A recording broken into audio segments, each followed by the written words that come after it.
Everything you've ever wanted to know about Kublai Khan, read in full from Wikipedia. Stick around to the end. Let's begin. Kublai Khan was the founder and first emperor of the Mongol-led Yuan Dynasty of China. He proclaimed the dynastic name Great Yuan in 1271 and ruled Yuan China until his death in 1294. Kublai was the second son of Tolui by his chief wife Subjugation Böke and a grandson of Genghis Khan. He was almost 12 when Genghis Khan died in 1227. He had succeeded his older brother Mongke as Khagan in 1260, but had to defeat his younger brother Ariq Böke in the Toluid Civil War, lasting until 1264. This episode marked the beginning of the division of the Mongol Empire.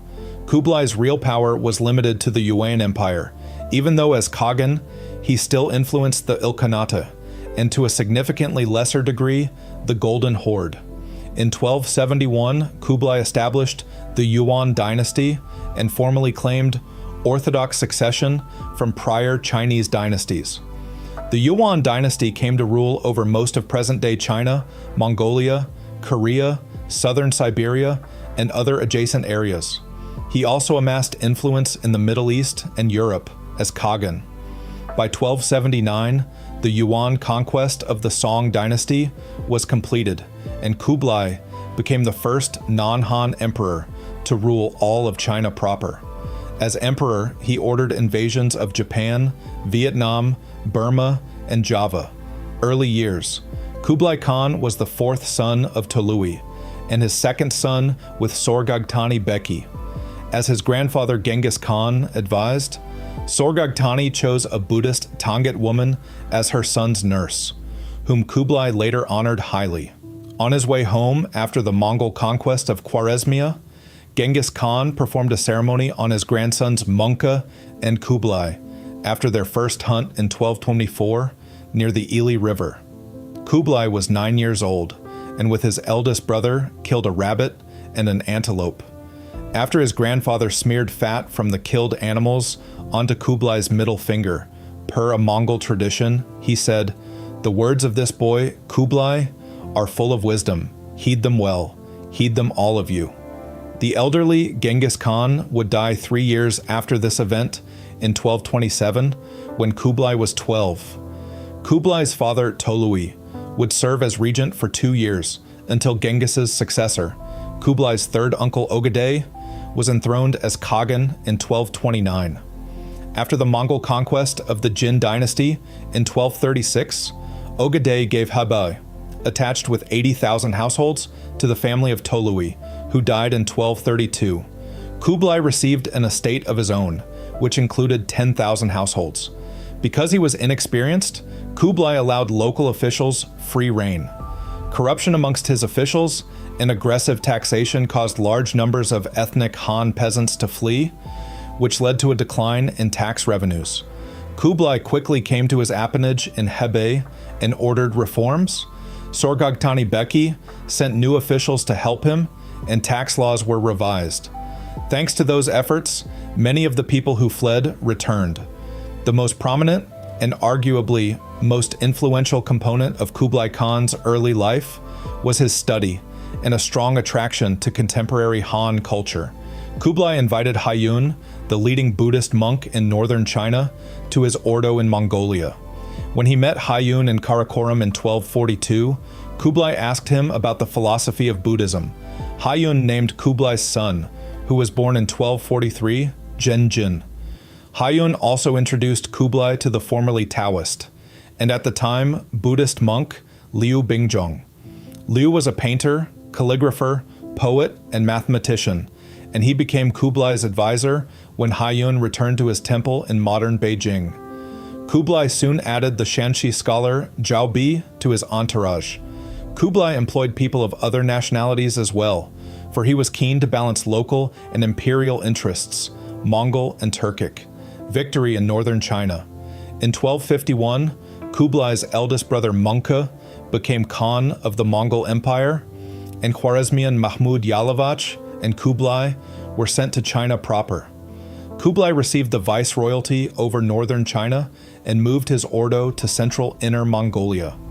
During his years as viceroy, Kublai managed his territory well, boosted the agricultural output of Henan, and increased social welfare spending after receiving Xi'an. These acts received great acclaim from ethnic Han warlords and were essential to the founding of the Yuan Dynasty.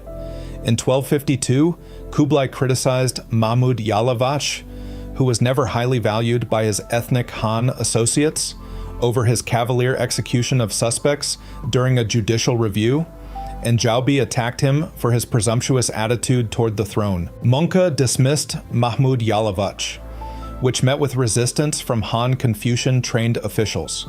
In 1253, Kublai was ordered to attack Yunnan, and he tried to ask the Dali kingdom to submit. The ruling Gao family resisted and killed Mongol envoys. The Mongols divided their forces into three. One wing rode eastward into the Sichuan basin. The second column, under Subutai's son, Uryankadai, took a difficult route into the mountains of western Sichuan. Kublai went south over the grasslands and met up with the first column. While Uryankadai traveled along the lakeside from the north, Kublai took the capital city of Dali and spared the residents despite the slaying of his ambassadors. The Dali Emperor Duan Xingzhi himself defected to the Mongols, who used his troops to conquer the rest of Yunnan. Duan Xingzhi, the last king of Dali, was appointed by Mongol Khan as the first Tusi, or local ruler. Duan accepted the stationing of a pacification commissioner there. After Kublai's departure, unrest broke out among certain factions. In 1255 and 1256, Duan Xingzhi was presented at court, where he offered Mongol Khan maps of Yunnan and counsels about the vanquishing of the tribes who had not yet surrendered. Duan then led a considerable army to serve as guides and vanguards for the Mongol army. By the end of 1256, Uryankadai had completely pacified Yunnan. Kublai was attracted by the abilities of Tibetan monks as healers. In 1253, he made Drogun Chogyal Phagpa of the Sakya school a member of his entourage. Phagpa bestowed on Kublai and his wife, Chabui, an empowerment, initiation ritual. Kublai appointed Lian Sixian, 1231-1280, the head of his pacification commission in 1254.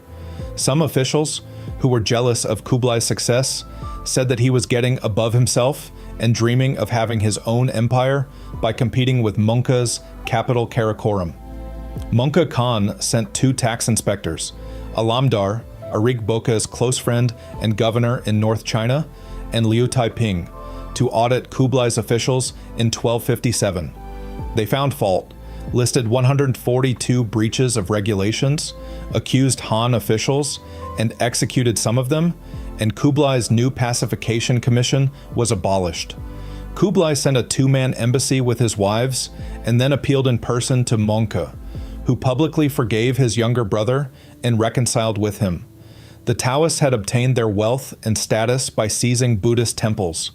Mongke repeatedly demanded that the Taoists cease their denigration of Buddhism and ordered Kublai to end the clerical strife between the Taoists and Buddhists in his territory. Kublai called a conference of Taoist and Buddhist leaders in early 1258. At the conference, the Taoist claim was officially refuted, and Kublai forcibly converted 237 Taoist temples to Buddhism and destroyed all copies of the Taoist texts.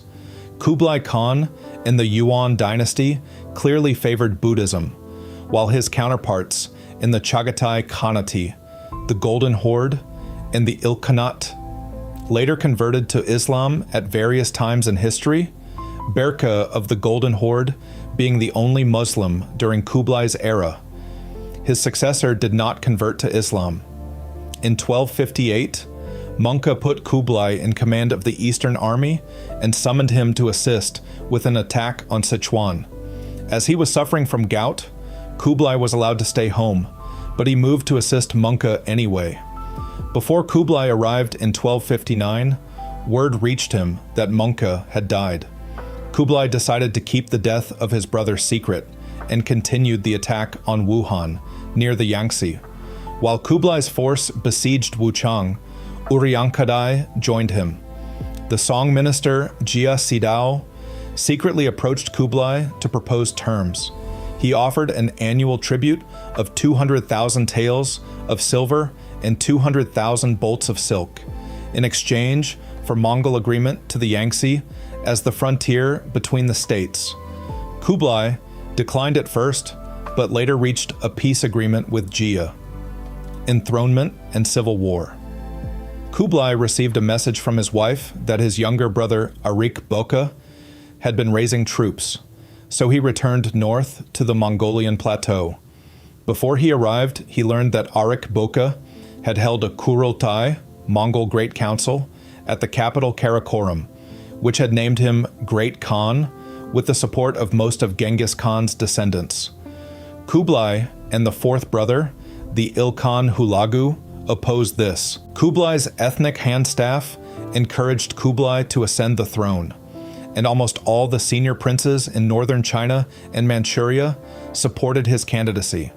Upon returning to his own territories, Kublai summoned his own Kurultai. Fewer members of the royal family supported Kublai's claims to the title, though the small number of attendees included representatives of all the Borjigin lines except that of Jochi. This Kurultai proclaimed Kublai Great Khan on 15th April 1260, despite Ariq Böke's being elected by the representatives of Genghis Khan's 4 elder sons and the late Emperor Mongke's wife and sons, along with his main officials, the descendants of Genghis' 2 brothers, and the Ilkhan Hulagu's eldest son, who stayed in Mongolia. This led to warfare between Kublai and Ariq Böke, which resulted in the destruction of the Mongol capital at Karakorum. In Shanxi and Sichuan, Mongke's army supported Ariq Böke. Kublai dispatched Lian Sixian to Shanxi and Sichuan, where they executed Ariq Böke's civil administrator Liu Taiping and won over several wavering generals. To secure the southern front, Kublai attempted a diplomatic resolution and sent envoys to Hangzhou, but Jia broke his promise and arrested them. Kublai sent Abishka as new Khan to the Chagatai Khanate. Ariq Böke captured Abishka, 2 other princes, and 100 men, and he had his own man, Algu, crowned Khan of Chagatai's territory. In the first armed clash between Ariq Böke and Kublai, Ariq Böke lost, and his commander Alamdar was killed at the battle. In revenge, Ariq Böke had Abishka executed. Kublai cut off supplies of food to Karakorum with the support of his cousin Kadan, son of Ogedei Khan. Karakorum quickly fell to Kublai's large army, but following Kublai's departure, it was temporarily retaken by Ariq Böke in 1261. Yizhou governor Li Tan revolted against Mongol rule in February 1262, and Kublai ordered his chancellor Shi Tianze and Shi Shu to attack Li Tan. The 2 armies crushed Li Tan's revolt in just a few months, and Li Tan was executed. These armies also executed Wang Wentong, Li Tan's father-in-law, who had been appointed the chief administrator of the Central Secretariat, Zhongshu Sheng, early in Kublai's reign, and became one of Kublai's most trusted Han Chinese officials. The incident instilled in Kublai a distrust of ethnic Hans. After becoming emperor, Kublai banned granting the titles of and tithes to ethnic Han warlords. During the Civil War, both sides hurriedly conscripted new soldiers, including clergymen and male monks. On 28th January 1264, Kublai imposed land and commercial taxes on all religious establishments, traditionally exempted from Mongol taxation, that tilled soils and conducted trade. Chagatai Khan Algu, who had been appointed by Ariq Böke, declared his allegiance to Kublai and defeated a punitive expedition sent by Ariq Böke in 1262. The Ilkhan Hulagu also sided with Kublai and criticized Ariq Böke. Ariq Böke surrendered to Kublai at Xanadu on 21st August 1264. The rulers of the Western Khanates acknowledged Kublai's victory and rule in Mongolia. When Kublai summoned them to a new Kurultai, Algu Khan demanded recognition of his illegal position from Kublai in return. Despite tensions between them, both Hulagu and Böke, Khan of the Golden Horde, at first accepted Kublai's invitation. However, they soon declined to attend the Kurultai. Kublai pardoned Ariq Böke, although he executed Ariq Böke's chief supporters. Reign, Great Khan of the Mongols.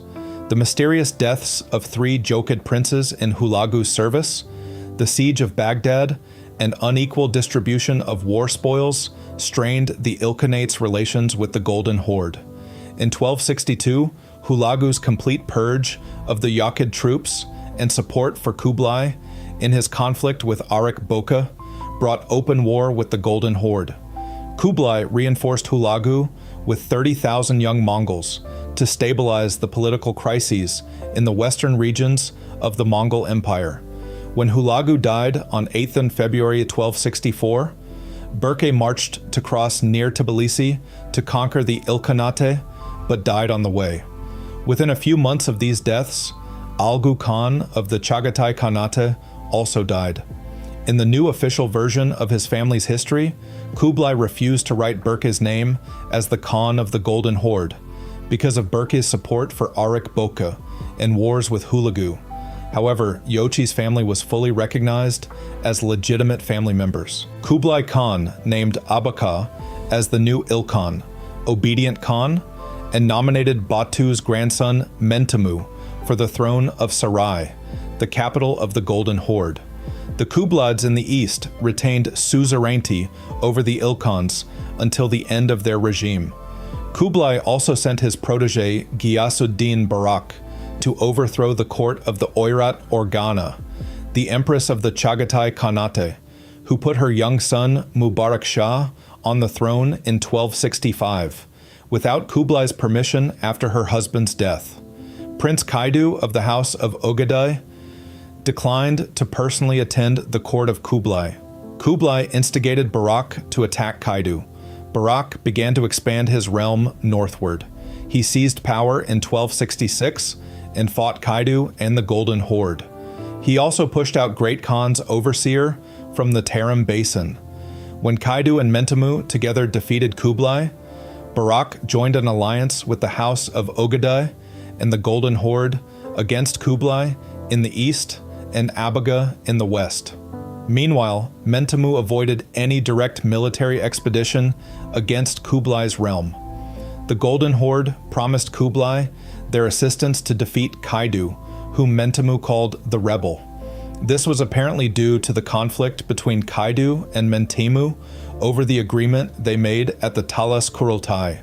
The armies of Mongol Persia defeated Barak's invading forces in 1269. When Barak died the next year, Kaidu took control of the Chagatai Khanate and recovered his alliance with Mentemu. Meanwhile, Kublai tried to stabilize his control over the Korean peninsula by mobilizing another Mongol invasion after he enthroned Wonjong of Goryeo, or 1260-1274, in 1259 on Gangwado.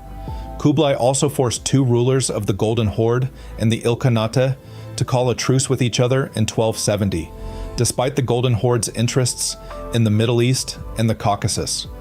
In 1260, Kublai sent one of his advisors, Hao Qing, to the court of Emperor Lizong of Song to say that if Lizong submitted to Kublai and surrendered his dynasty, he would be granted some autonomy. Emperor Lizong refused to meet Kublai's demands and imprisoned Hao Qing, and when Kublai sent a delegation to release Hao Qing, Emperor Lizong sent them back. Kublai called 2 Iraqi siege engineers from the Ilkhanate to destroy the fortresses of Song China. After the fall of Xiangyang in 1273, Kublai's commanders, Aju and Liu Zheng, proposed a final campaign against the Song dynasty, and Kublai made Bayan of the Baran the supreme commander. Kublai ordered Munka Timur to revise the second census of the Golden Horde to provide resources and men for his conquest of China. The census took place in all parts of the Golden Horde, including Smolensk and Vitebsk, in 1274, 1275.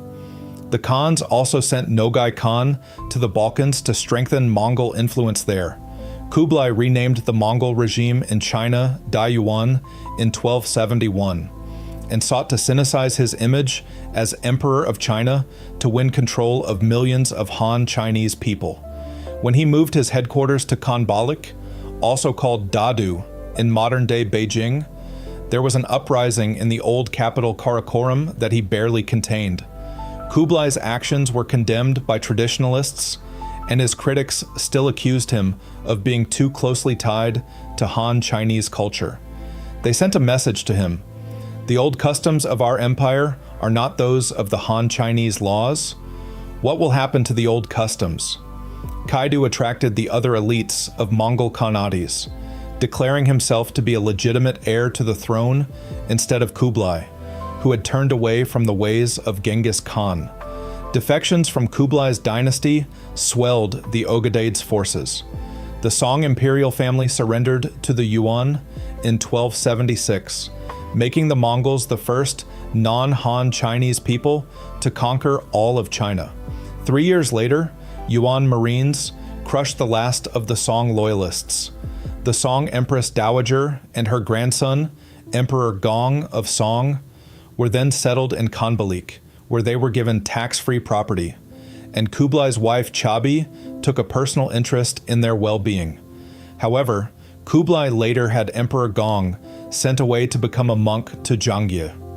Kublai succeeded in building a powerful empire, created an academy, offices, trade ports, and canals, and sponsored science and the arts. The Record of the Mongols lists 20 Famont-Nansky public schools created during Kublai's reign. Having achieved real or nominal dominion over much of Eurasia, and having successfully conquered China, Kublai was in a position to look beyond China. However, Kublai's costly invasions of Vietnam, 1258, Sakhalin, 1264, Burma, 1277, Champa, 1282, and Vietnam again, 1285, secured only the vassal status of those countries. Mongol invasions of Japan, 1274 and 1281, the third invasion of Vietnam, 1287, 1288, and the invasion of Java, 1293, failed. At the same time, Kublai's nephew Ilkhan Abaka tried to form a grand alliance of the Mongols and the Western European powers to defeat the Mamluks in Syria and North Africa that constantly invaded the Mongol dominions. Abaka and Kublai focused mostly on foreign alliances and opened trade routes. Khagan Kublai dined with a large court every day and met with many ambassadors and foreign merchants. Kublai's son Nomukan and his generals occupied Al-Malik from 1266 to 1276. In 1277, a group of Genghisid princes under Mongka's son Shiregi rebelled, kidnapped Kublai's 2 sons and his general Antong, and handed them over to Kaidu and Mongka Temur.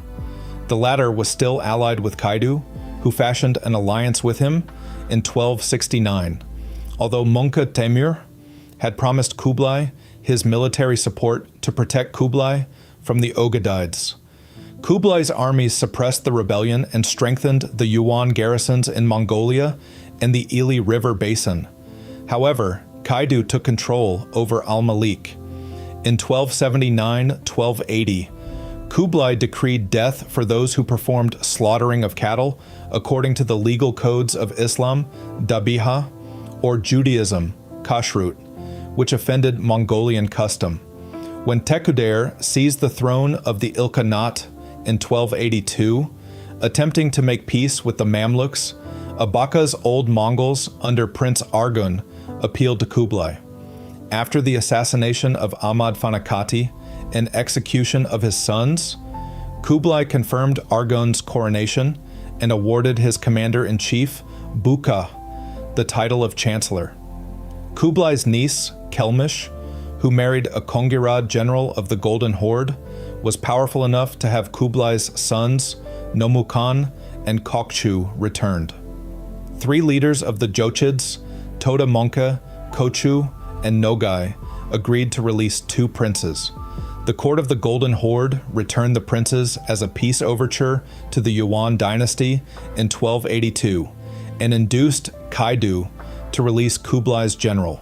Kanchi, Khan of the White Horde, established friendly relations with the Yuan and the Ilkhanate, and as a reward received luxury gifts and grain from Kublai.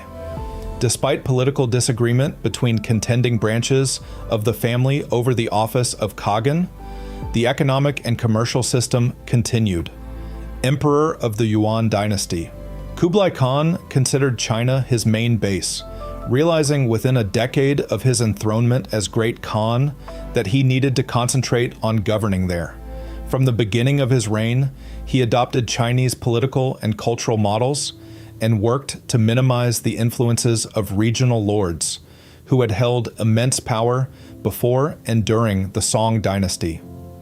Kublai heavily relied on his Chinese advisors until about 1276. He had many Han Chinese advisors, such as Liu Bingzhong and Xu Heng, and employed many Buddhist Uyghurs, some of whom were resident commissioners running Chinese districts. Kublai also appointed the Sakya Lama Drogon Chogyal Bagpa, the Bagspa Lama, his imperial preceptor, giving him power over all the empire's Buddhist monks. In 1270, after the Bagspa Lama created the Bagspa script, he was promoted to imperial preceptor. Kublai established the Supreme Control Commission under the Bagspa Lama to administer the affairs of Tibetan and Chinese monks.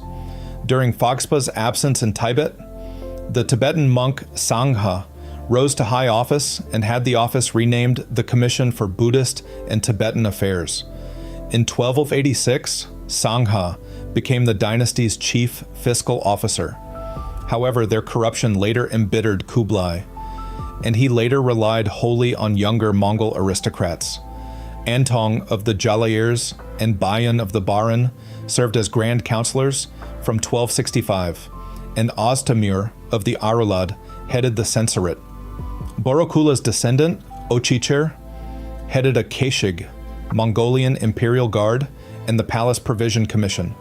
In the 8th year of Zhiwan, 1271, Kublai officially created the Yuan dynasty and proclaimed the capital as Dadu, Wadjiles, Tatu, known as Khanbalik, or Daidu to the Mongols, modern Beijing, the following year. His summer capital was in Shangdu, also called Xanadu, near what today is Dolon Nor. To unify China, Kublai began a massive offensive against the remnants of the Southern Song in 1274, and finally destroyed the Song in 1279, unifying the country at last at the Battle of Yamen, where the last Song emperor, Zhao Bing, committed suicide by jumping into the sea and ending the Song dynasty.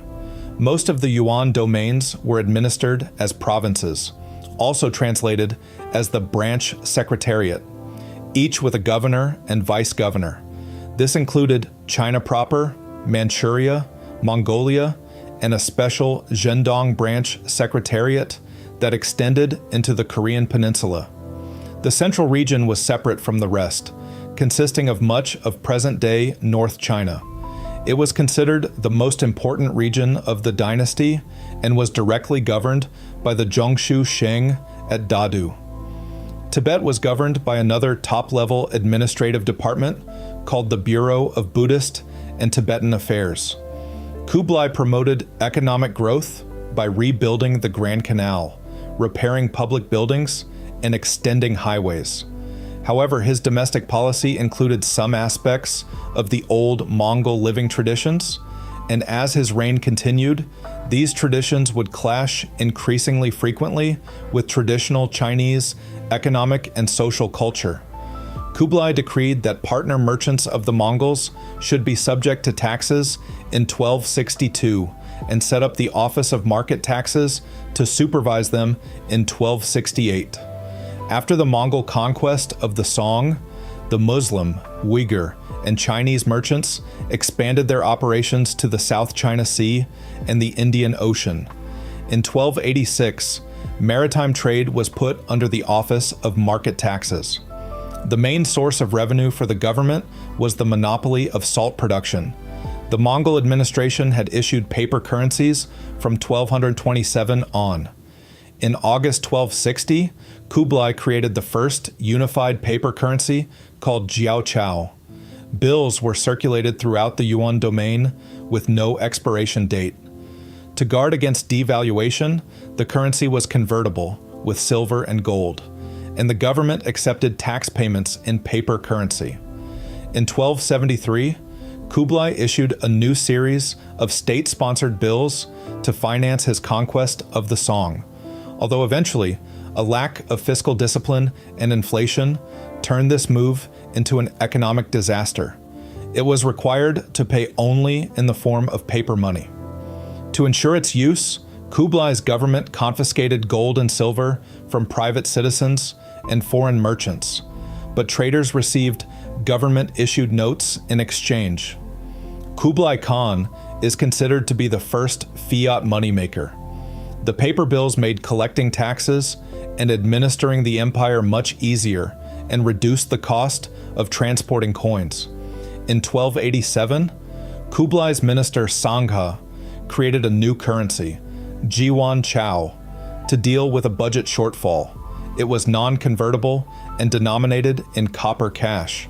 Later, Gaikatu of the Ilkhanate attempted to adopt the system in the Middle East, which was a complete failure, and shortly afterward, he was assassinated. Kublai encouraged Asian arts and demonstrated religious tolerance. Despite his anti-Taoist edicts, Kublai respected the Taoist master and appointed Zhang Liushan as the patriarch of the Taoist Xuanjiao, mysterious order. Under Zhang's advice, Taoist temples were put under the Academy of Scholarly Worthies. Several Europeans visited the empire, notably the Italian explorer Marco Polo in the 1270s, who was appointed to serve as Khan's foreign emissary throughout the empire and lived in the emperor's lands for 17 years. During the Southern Song, the descendant of Confucius at Khufu, Duke Yansheng Kongduanyu, fled south with the Song emperor to Kuzhou, while the newly established Jin Dynasty in the north appointed Kongduanyu's brother Kongduankao, who remained in Khufu as Duke Yansheng. From that time up until the Yuan Dynasty, there were two Duke Yanshengs, one in the north in Khufu and the other in the south at Kuzhou. An invitation to come back to Khufu was extended to the southern Duke Yansheng Kongju by the Yuan Dynasty Emperor Kublai Khan. The title was taken away from the southern branch after Kongju rejected the invitation, so the northern branch of the family kept the title of Duke Yansheng. The southern branch still remained in Kuzhou, where they live to this day. Confucius's descendants in Kuzhou alone number 30,000. Yuan emperors like Kublai Khan forbade practices such as butchering according to Jewish, kashrut, or Muslim, dabiha, legal codes, and other restrictive decrees continued. Circumcision was also strictly forbidden. Scientific developments and relations with minorities. 30 Muslims served as high officials in the court of Kublai Khan. 8 of the dynasty's 12 administrative districts had Muslim governors appointed by Kublai Khan. Among the Muslim governors was Sayyid Ajal Shams al-Din Omar, who became administrator of Yunnan. He was a well-learned man in the Confucian and Taoist traditions, and is believed to have propagated Islam in China. Other administrators were Nasser al-Din and Mahmud Yalavach, mayor of the Yuan capital. Kublai Khan patronized Muslim scholars and scientists, and Muslim astronomers contributed to the construction of the observatory in Shanxi. Astronomers such as Jamal ad-Din introduced 7 new instruments and concepts that allowed the correction of the Chinese calendar. Muslim cartographers made accurate maps of all the nations along the Silk Road and greatly influenced the knowledge of Yuan dynasty rulers and merchants. Muslim physicians organized hospitals and had their institutes of medicine in Beijing and Chengdu. In Beijing was the renowned Guanghui Siyao, Department of Extensive Mercy, where Hui medicine and surgery were taught. Avicenna's works were also published in China during that period. Muslim mathematicians introduced Euclidean geometry, spherical trigonometry, and Arabic numerals in China. Kublai brought siege engineers Ismail and Al-Aldin to China, and together they invented the Muslim trebuchet, or hui hui pao, which was utilized by Kublai Khan during the Battle of Xiangyang. Warfare and foreign relations. Although Kublai restricted the functions of the Kishig, he created a new imperial bodyguard, at first entirely ethnic Han in composition, but later strengthened with Kipchak, Alan, Asud, and Russian units. Once his own Kishig was organized in 1263, Kublai put 3 of the original Kishigs under the charge of the descendants of Genghis Khan's assistants, Borohula, Borchu, and Mukhali. Kublai began the practice of having the 4 great aristocrats in his Kishig sign, jarligs, decrees, a practice that spread to all other Mongol Khanates.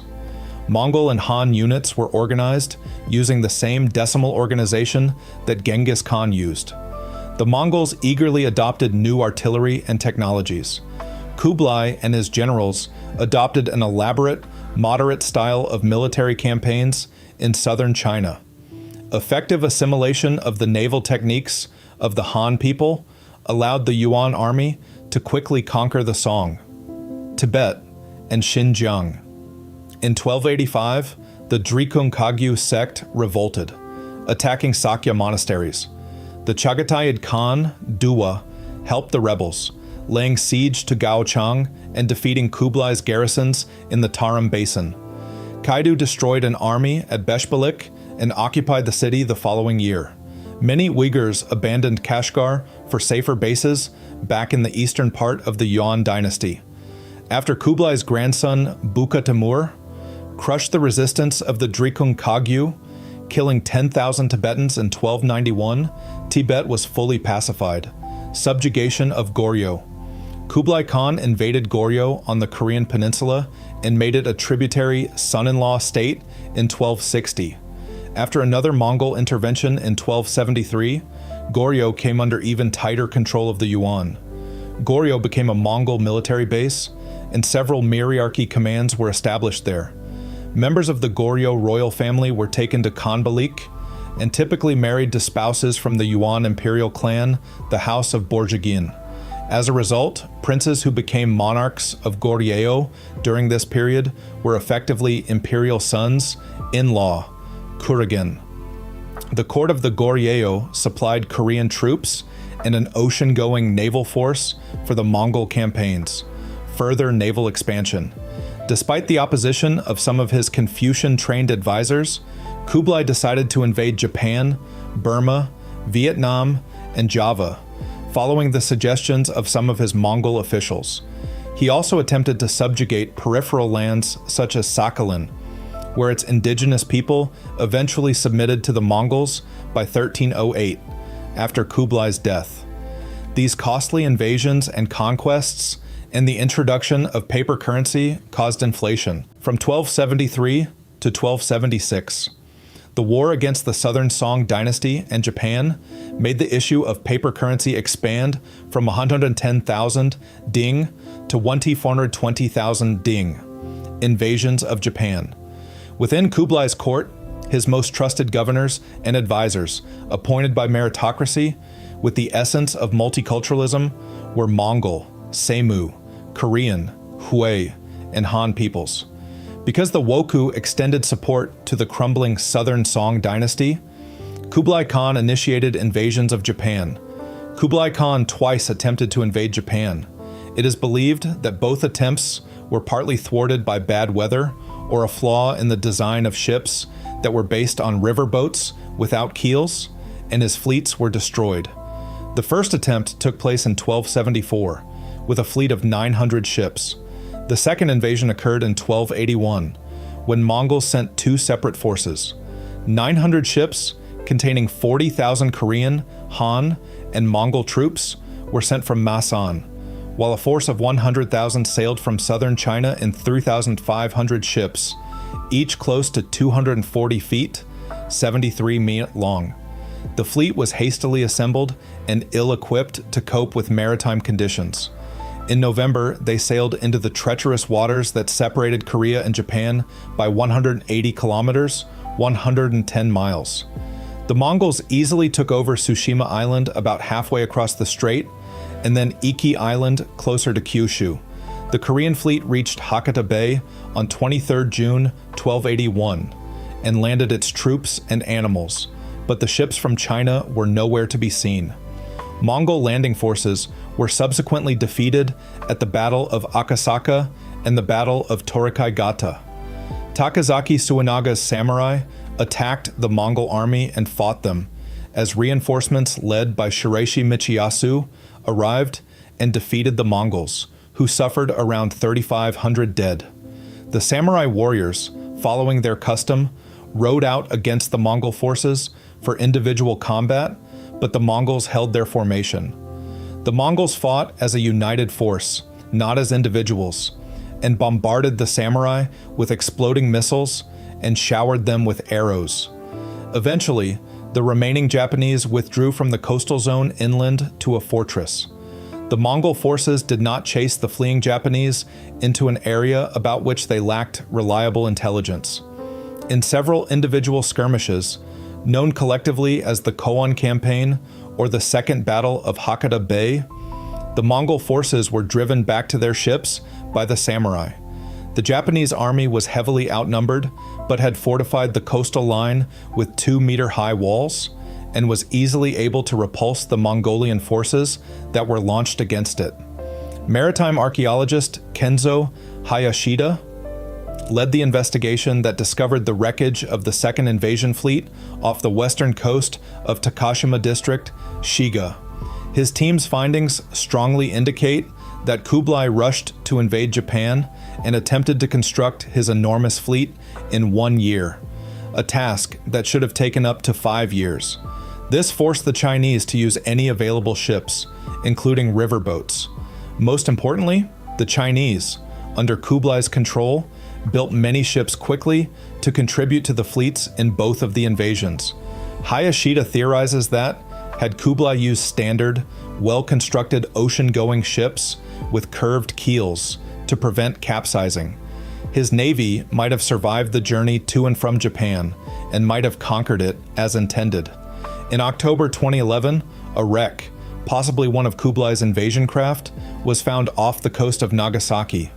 David Nicole wrote in The Mongol Warlords, huge losses had also been suffered in terms of casualties and sheer expense, while the myth of Mongol invincibility had been shattered throughout Eastern Asia. He also wrote that Kublai was determined to mount a third invasion, despite the horrendous cost to the economy and his and Mongol prestige of the first two defeats, and only his death and the unanimous agreement of his advisors not to invade prevented a third attempt. Invasions of Vietnam. Kublai Khan invaded Jai Viet in a total of 5 separate incursions between 1257 and 1292, with major campaigns in 1258, 1285, and 1287.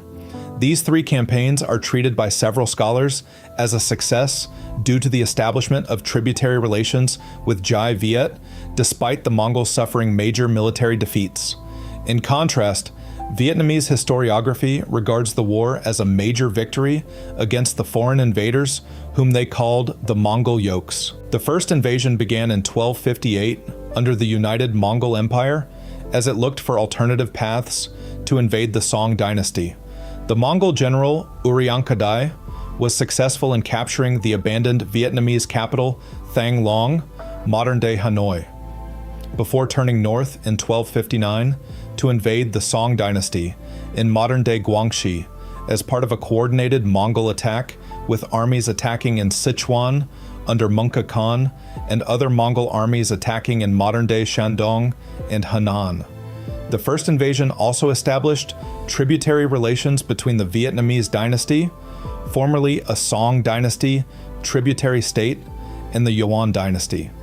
Intending to demand greater tribute and direct Yuan oversight of local affairs in Jai Viet and Champa, the Yuan launched another invasion in 1285.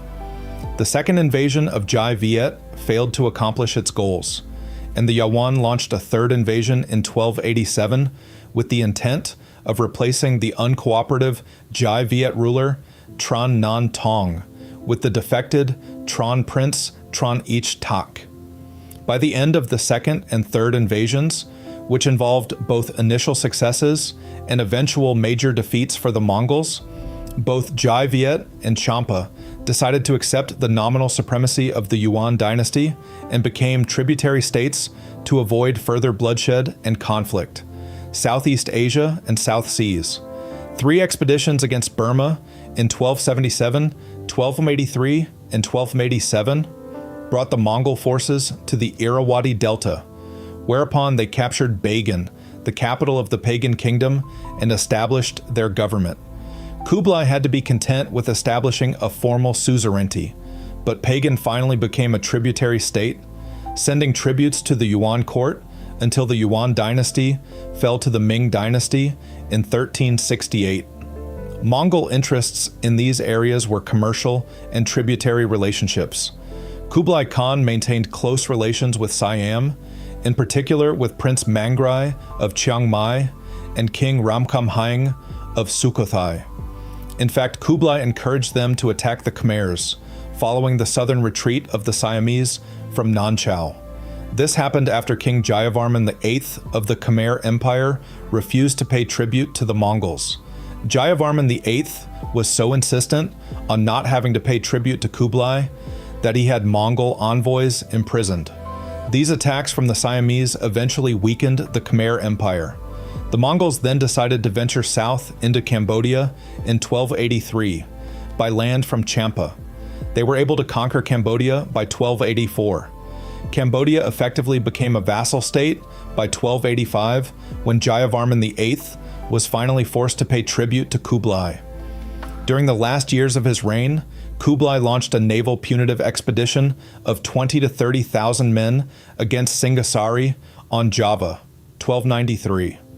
But the invading Mongol forces were forced to withdraw by Majapahit after considerable losses of more than 3,000 troops. Nevertheless, by 1294, the year that Kublai died, the Thai kingdoms of Sukhothai and Chiang Mai had become vassal states of the Yuan dynasty. Europe. Under Kublai, direct contact between East Asia and Europe was established, made possible by Mongol control of the Central Asian trade routes, and facilitated by the presence of efficient postal services. At the beginning of the 13th century, Europeans and Central Asians, merchants, travelers, and missionaries of different orders made their way to China. The presence of Mongol power allowed large numbers of Yuan subjects, intent on warfare or trade, to travel to other parts of the Mongol Empire, all the way to Russia, Persia, and Mesopotamia, Africa. In the 13th century, the Sultanate of Mogadishu, through its trade with prior Chinese regimes, had acquired enough of a reputation in Asia to attract the attention of Kublai Khan. According to Marco Polo, Kublai sent an envoy to Mogadishu to spy out the Sultanate, but the delegation was captured and imprisoned. Kublai Khan then sent another envoy to treat for the release of the earlier Mongol delegation sent to Africa, capital city.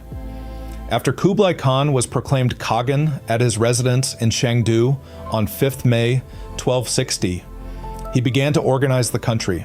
Zhang Wenqian, a central government official, was sent by Kublai in 1260 to Daming, where unrest had been reported in the local population. A friend of Zhang's, Guo Shoujing, accompanied him on this mission. Guo was interested in engineering, was an expert astronomer and skilled instrument maker, and understood that good astronomical observations depended on expertly made instruments. Guo began to construct astronomical instruments, including water clocks for accurate timing and armillary spheres that represented the celestial globe. Turkestani architect Ikhtiar al-Din, also known as Igder, designed the buildings of the city of the Khagan, Khanbalik, Dadu. Kublai also employed foreign artists to build his new capital. One of them, a Nuer named Araniko, built the White Stupa that was the largest structure in Khanbalik, Dadu. Zhang advised Kublai that Guo was a leading expert in hydraulic engineering. Kublai knew the importance of water management for irrigation, transport of grain, and flood control, and he asked Guo to look at these aspects in the area between Dadu, now Beijing, and the Yellow River. To provide Dadu with a new supply of water, Guo found the Baifu Spring in Mount Shen and had a 30 kilometers, 19 miles, channel built to move water to Dadu. He proposed connecting the water supply across different river basins, built new canals with sluices to control the water level, and achieved great success with the improvements he made. This pleased Kublai, and Guo was asked to undertake similar projects in other parts of the country. In 1264, he was asked to go to Gansu to repair the damage that had been caused to the irrigation systems by the years of war during the Mongol advance through the region. Guo traveled extensively along with his friend Zhang, taking notes of the work needed to be done to unblock damaged parts of the system and to make improvements to its efficiency. He sent his report directly to Kublai Khan, Nayan's rebellion. During the conquest of the Yuan Dynasty, Genghis Khan's younger brothers received large appanages in Manchuria.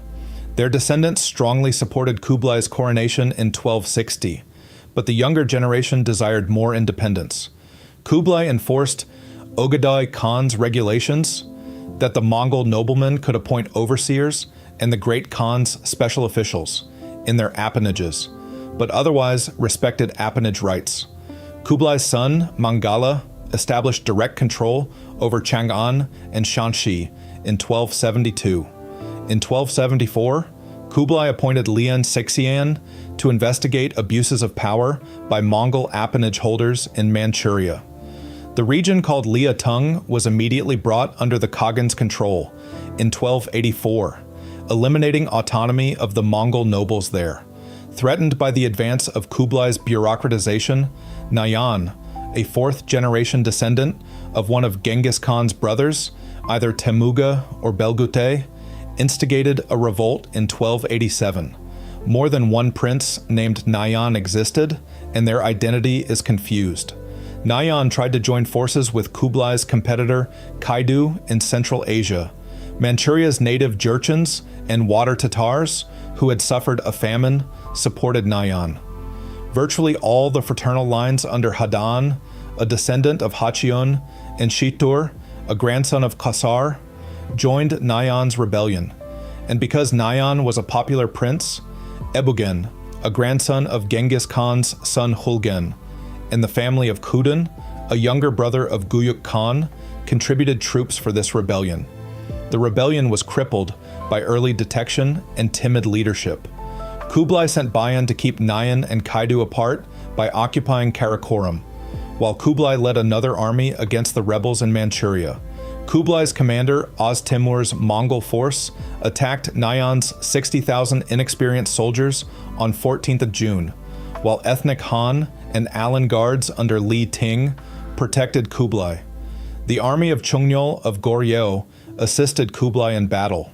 After a hard fight, Nayan's troops withdrew behind their carts, and La Ting began bombardment and attacked Nayan's camp that night. Kublai's force pursued Nayan, who was eventually captured and executed without bloodshed by being smothered under felt carpets, a traditional way of executing princes.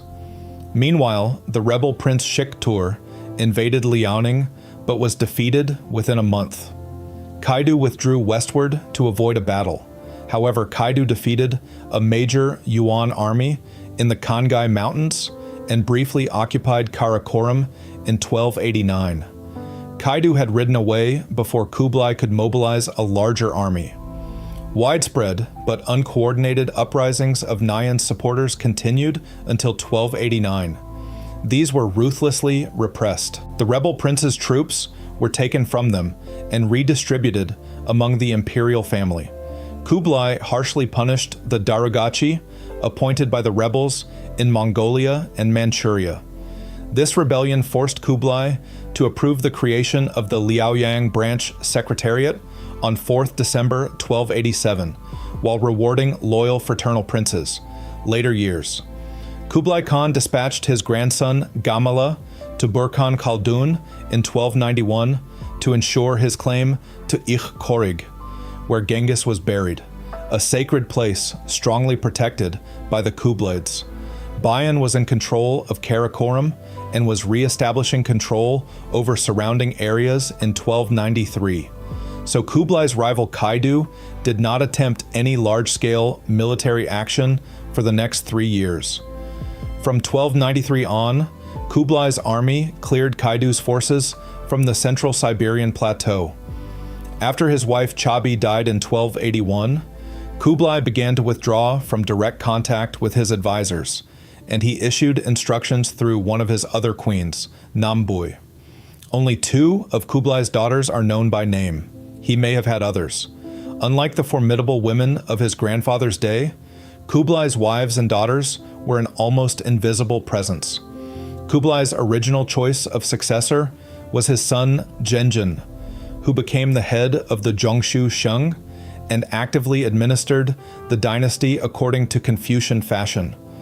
Nomukhan, after returning from captivity in the Golden Horde, expressed resentment that Genjin had been made heir apparent, but he was banished to the north. An official proposed that Kublai should abdicate in favor of Genjin in 1285, a suggestion that angered Kublai, who refused to see Genjin. Genjin died soon afterward in 1286, 8 years before his father. Kublai regretted this and remained very close to his wife, Bairam, also known as Kokajin. Kublai became increasingly despondent after the deaths of his favorite wife and his chosen heir, Genjin. The failure of the military campaigns in Vietnam and Japan also haunted him. Kublai turned to food and drink for comfort, became grossly overweight, and suffered gout and diabetes. The emperor overindulged in alcohol and the traditional meat-rich Mongol diet, which may have contributed to his gout. Kublai sank into depression due to the loss of his family, his poor health, and his advancing age.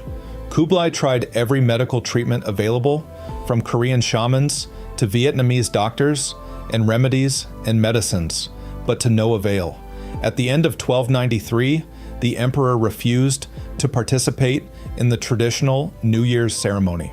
Before his death, Kublai passed the seal of crown prince to Genjin's son, Temur, who would become the next Khagan of the Mongol Empire and the second ruler of the Yuan Dynasty. Seeking an old companion to comfort him in his final illness, the palace staff could choose only Bayan, more than 30 years his junior. Kublai weakened steadily, and on 18th February 1294, he died at the age of 78. 2 days later, the funeral cortege took his body to the burial place of the Khans in Mongolia. That's the complete article. If you made it this far, you'll love the rest of the channel. Subscribe for a new Wikipedia deep dive every single day. The next video is on screen now, and if there's a topic you want narrated, drop it in the comments. Thanks for watching.